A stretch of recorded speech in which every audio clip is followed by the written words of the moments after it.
Greetings from the state of Texas. Got in not too long ago and had like a nice little workout. So I got summertime is almost here.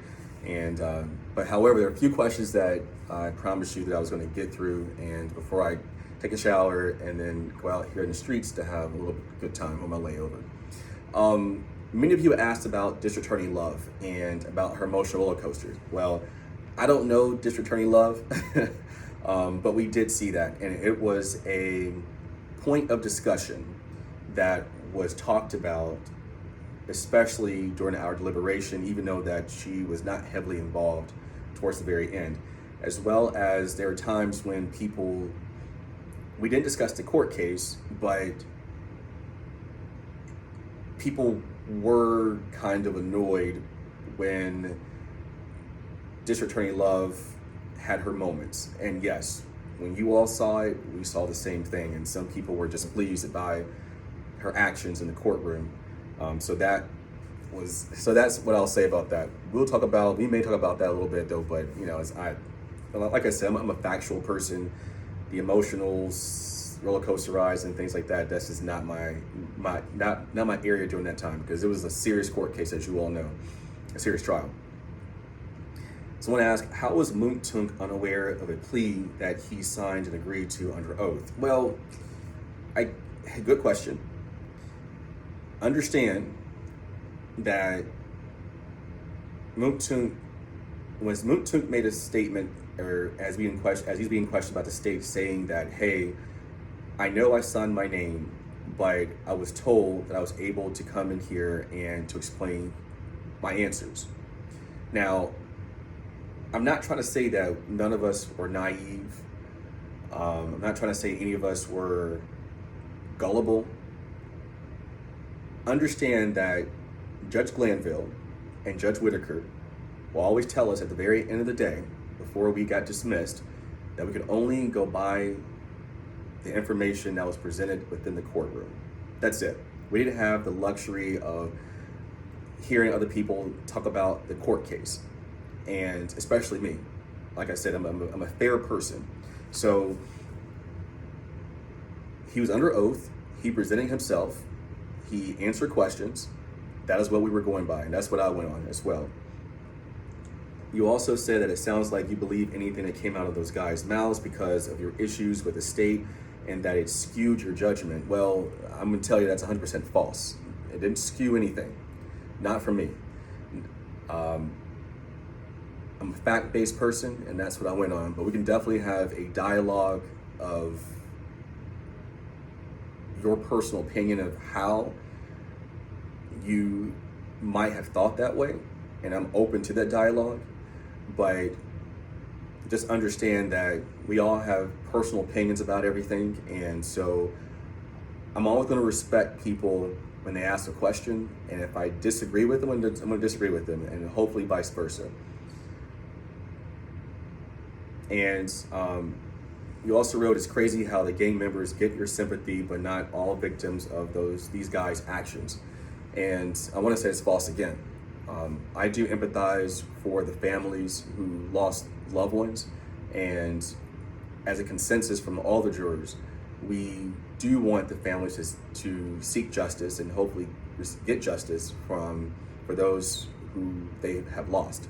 So we do empathize with the family. I do empathize with the families 100%. So I don't ever want you to think that we never talked about that, because it's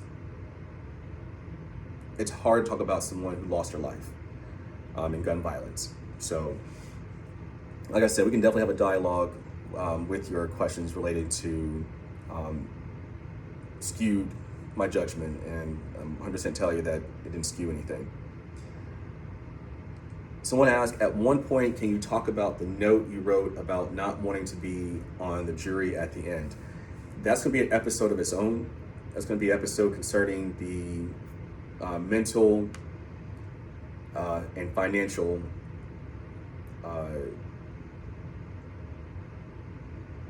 how it affected all of us. Because I mean, it affected me as well. I mean, it affected me big time. But also, there are other jurors who had their own personal issues, And I want to make sure that for privacy issues, I will never disclose which juror it was and or the juror number.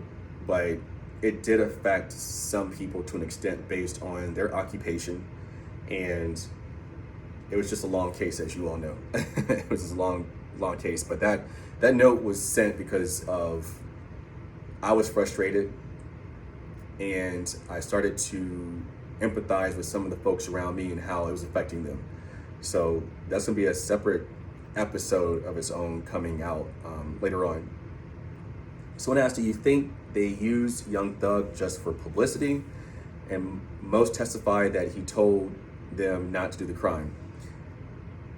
We will talk about that when it comes down to the deliberation. I think that will give you an idea or some kind of insight of how I was thinking and how the jurors were thinking as well.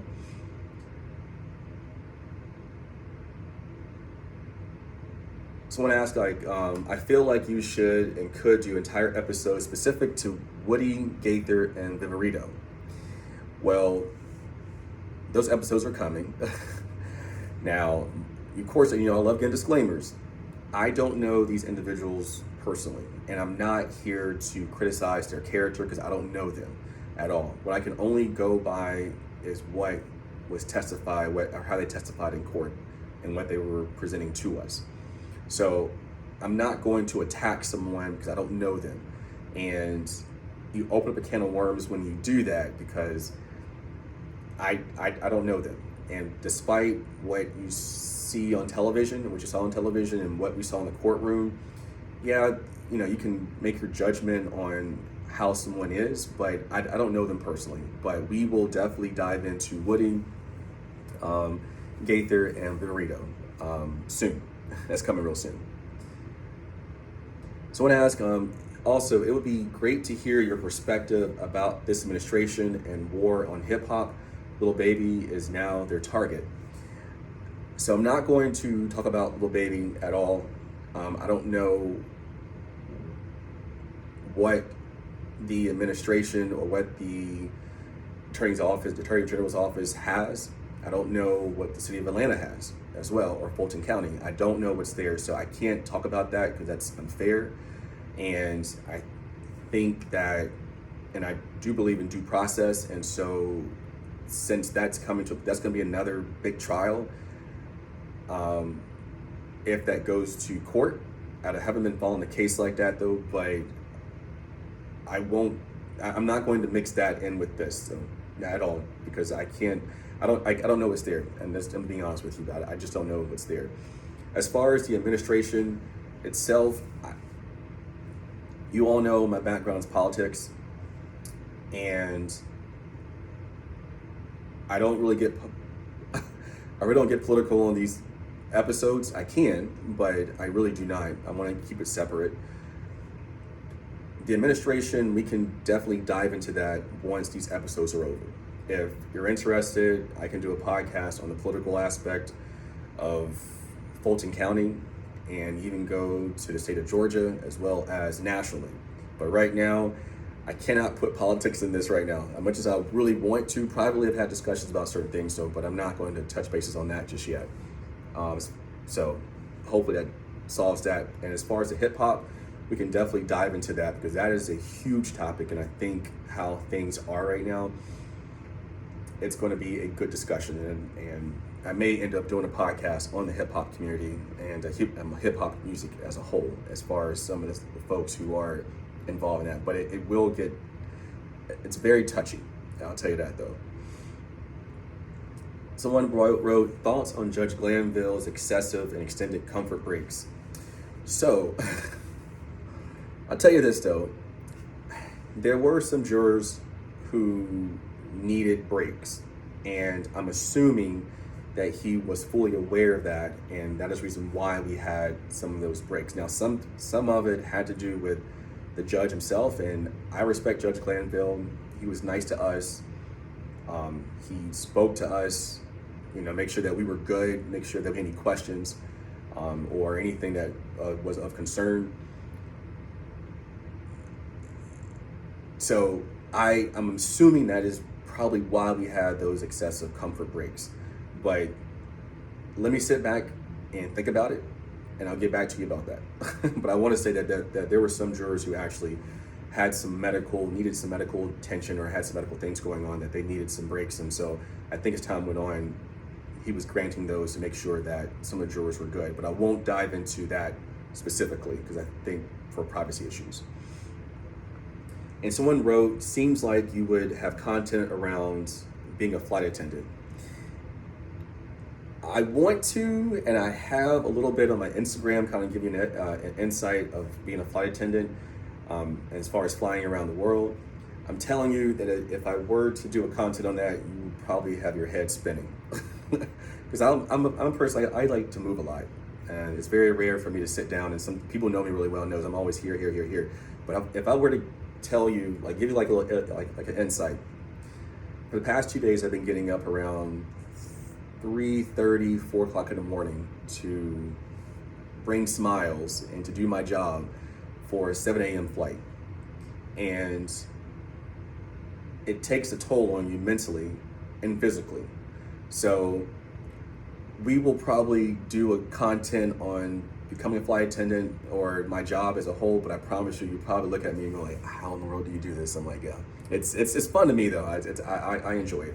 And also I'll tell people that, flying is great. I mean, I know people have their thoughts about flying right now, but I'll tell you this though, you are safer in an airplane than you are in a car. So I enjoy flying. Flight attendants are here for your safety and also customer service.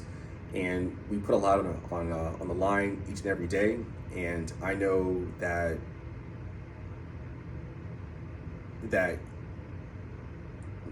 we enjoy having you on board. Just treat us with respect because we're there for safety. And that's what I'll say about that though. But we'll dive into being a flight attendant on a different episode. I do think that if you really want to become a flight attendant, go on and do it. It's the best job in the whole entire world. It's a life-changing experience, and you get a chance to see places that you probably would never visit. And it opens your eyes up to a lot of things. And I can tell you why later on. But in the meantime, I need to go shower. I had a nice workout. I've been flying. I had 3 legs today? 2 legs today. And so tomorrow I have 3 legs. And so I just need to get myself together. So we will talk soon. Episode 5 is coming up soon. And have a good day. And we talk.